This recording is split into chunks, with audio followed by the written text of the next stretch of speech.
Professor Khalid Mahmood Khan, physician and gastroenterologist जिला hospital Lahore. आज हम बात करेंगे मैदे की तेजाबियत या एसिड पेप्टिक डिजीज के बारे में। ये कई तरह से प्रेजेंट कर सकती है। मरीज मुमूमन कहता है डॉक्टर साहब मेरा हाजमा खराब हो गया, इंडाइजेशन हो गई, या फिर वो कहता है ये जो पेट का ऊपर वाला हिस्सा है ये तो जलन हो रही है।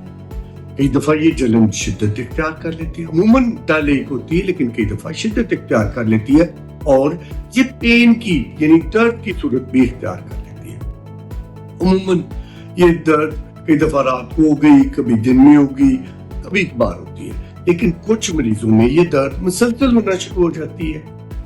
अब जब ये मुसलसल होती है तो फिर हमें इसकी वजूहात जानना भी बहुत जरूरी हो जाता है। अब याद रहे कि जब ये मैदे की दर्द लंबा अरसा रहती है तो कई दफा मरीज को खून की उल्टियां या काले रंग के पखाने आ सकते हैं। इसके साथ साथ मर्ज की जब शिद्दत बढ़ जाती है तो ये स्ट्रक्चर बन जाता है जो मैदे के मुंह वाले हिस्से में, यानी उसको आप इसोफेजियल स्ट्रक्चर भी कह सकते हैं, या निचले हिस्से में पाइलोरिक स्टेनोसिस का नाम।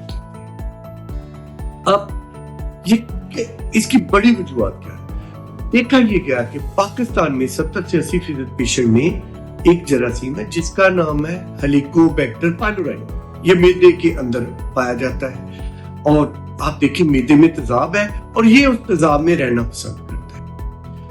अमूमन ये जरासीम जो है ओरोफिकल रूट से होता है, यानी ऐसी खुराक खाई गई जहाँ हिफ्ज़ाने सेहत के असूलों का ख्याल ना रखा गया हो, यानी आपने ऐसी जगह से खाना खाया जहाँ पे फूड हैंडलर जो है उसने इधर हाथ नहीं धोए या जो बर्तन है वो गंदे है, तो ये जरासीम आपको ट्रांसफर हो। इसके साथ साथ वो लोग जो दर्द की गोलियां बेजा इस्तेमाल करते हैं, मसलन दर्द की गोली कौन सी हो सकती है? डाइक्लोडोन हो सकती है, पोस्टोन हो सकती है, डिस्प्रिन की गोली हो सकती है। ये वाली गोलियां जब आप लंबे अरसे लेते हैं या कई दफा शॉर्ट टर्म लेते हैं, ये भी मैदे में जख्म का बायस बनती है। सिमिलरली कुछ लोग स्टीरॉइड का बेजा इस्तेमाल या उनको क्वैक्स लिख देते हैं, वो स्टीरॉइड लेते हैं। अब वो जैसे ही बंदा स्टीरॉइड लेता है तो उसको भी मैदे की तकलीफ हो सकती है। अब ये तो वजूहत। अब ये इसको हम कैसे डिफरेंशिएट करें कि ये इसोफेगस में है, मैदे में है या ड्यूडेनम में? अगर तो मरीज ने खाना खाया और वो कहता है जी मेरा खाना मुंह की तरफ आ रहा है, यदि गर्ज कर रहा है, तो ये बड़ी अलामत है गैस्ट्रोएसोफेजियल रिफ्लक्स डिजीज की। ऑन द अदर हैंड दूसरा मरीज कहता है डॉक्टर साहब जिस तरह ने खाना खाना, यानी जैसे ही वो खुराक खाता है उसके पेट में दर्द या जलन बढ़ जाती है या उसको वॉमिटिंग आती है और वो दर्द को रिलीज कर देती है या रिलीव कर देती है। सो ये अलामत है गैस्ट्रिक अल्सर की या मैदे की सोजिश की। तीसरा मरीज कौन सा है? वो कहता है डॉक्टर साहब शाम को मैंने खाना खाया था, मैं चंगा भला था, जैसे आधी रात हुई मैं रात 1 बजे सोया उठा हूँ, मेरी शदीद दर्द हो रही थी, दूध का गिलास पिया और थोड़ा सा खाना खाया, मेरी दर्द ठीक हो गई। तो ये बड़ी अलामत है ड्यूडेनल अल्सर की। अब इसको कैसे डायग्नोज किया जाए? इसमें हम कुछ ब्लड टेस्ट करते हैं जिसमें एच पिलोरी का टेस्ट करते हैं, इसी तरह एंडोस्कोपी की जाती है जिसमें हम मैग्नीफाइड इमेज की मदद से हम मैदे को भी, इसोफेगस को भी और ड्यूडेनम को भी देख लेते हैं। अब इस मैदे के मर्ज से बचा कैसे जाए? बचने के लिए प्रिवेंटिव साइड उसमें क्या है? आपने जमीन से कोई भी चीज जब उठानी है बैठ के उठानी है, ना कि रुकू वाली हालत में। इससे आप काफी हद तक रिफ्लक्स से बच सकते हैं। सिमिलरली आपने दर्द की अद्वियात या स्टीरॉइड नहीं लेने।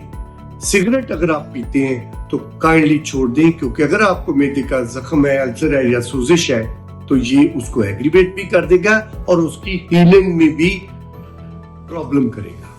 फिर मिर्च मसाला दो, वो डायरेक्टली तो अल्सर नहीं करते, लेकिन जब किसी को अल्सर हो जाता है तो उसकी शिद्दत बढ़ा जाती है। सो आपने मिर्च मसाला और हर वो शय जो खट्टी तुर्श मसाले वाली अवॉइड करनी है। इसके साथ साथ नो ड्रिंक से मुराद मेरी फिजी ड्रिंक है, स्पेशली लाल रंग की बोतल, काले रंग की बोतल या अल्कोहल, इसको आपने अवॉइड करना, क्योंकि वो लोग देखा ये गया है जो ये लाल पीली या काली बोतलें पीते हैं उनमें मैदे का अल्सर ऐसे ही होता है जैसे कि अंदर से उसको छुरी की मदद से कुरेदा गया।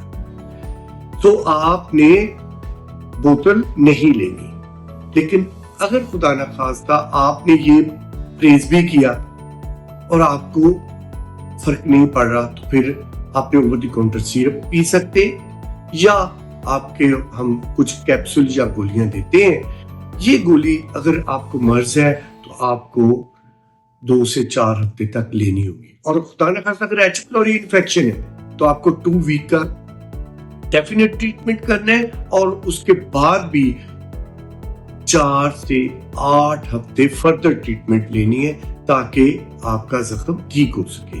कुछ लोगों में ये जो मैदे के दर्द की अद्वियात जिसको हम पीपीआई कहते हैं या पीकैप इनहिबिटर्स कहते हैं, वो लंबा अरसा भी देने पड़ते हैं। जैसे रूमेटॉइड आर्थराइटिस या जोड़ों के मर्ज है और ऐसे मरीज को दर्द की अद्वियात लेनी पड़ती हैं, तो उनको हमें लंबे अरसे के लिए लेनी पड़ती है। लेकिन याद रहे कि जब भी आपने ये अद्वियात लंबे अरसे के लिए लेनी है तो अपने डॉक्टर के मशवरे से लें, ताकि वो जो लॉन्ग टर्म अद्वियात लेने के साइड इफेक्ट होते हैं, नॉर्मली इन दवाइयों को कोई साइड इफेक्ट नहीं, लेकिन अगर आप लंबे अरसे के लिए लेते हैं तो इनके कुछ साइड इफेक्ट होते हैं, आप उन साइड इफेक्ट से बच सके।